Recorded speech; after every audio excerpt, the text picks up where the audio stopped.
ഇനി ഞാൻ ഉണ്ടാക്കാൻ പോകുന്നത് എരിശ്ശേരിയാണ്. വൻപയർ ഞാൻ ഇന്നലെ വെള്ളത്തിലിട്ട് വെച്ചാണ്.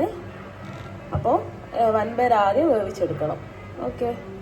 അപ്പോൾ ഇതാ മക്കളെ, ഞാൻ എരിശ്ശേരിക്ക് ആവശ്യമായ മത്തങ്ങയാണ്. ഞാൻ മത്തങ്ങ എരിശ്ശേരിയാണ് ഉണ്ടാക്കാൻ പോകുന്നത്.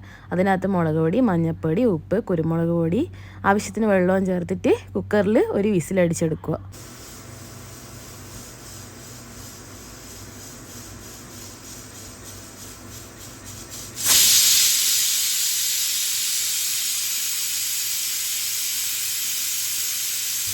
അപ്പോൾ ഇതാ മത്തങ്ങയും വൻപയറും കൂടി മിക്സാക്കി അതിൻ്റെ അകത്തേക്ക് തേങ്ങയും ചെറിയ ഉള്ളിയും ജീരകവും കൂടി ചതക്കിയത്, വെള്ളം പോരാണ്ട് ചതക്കിയത് അതിൻ്റെ അകത്ത് മിക്സാക്കുക. ഇതിന്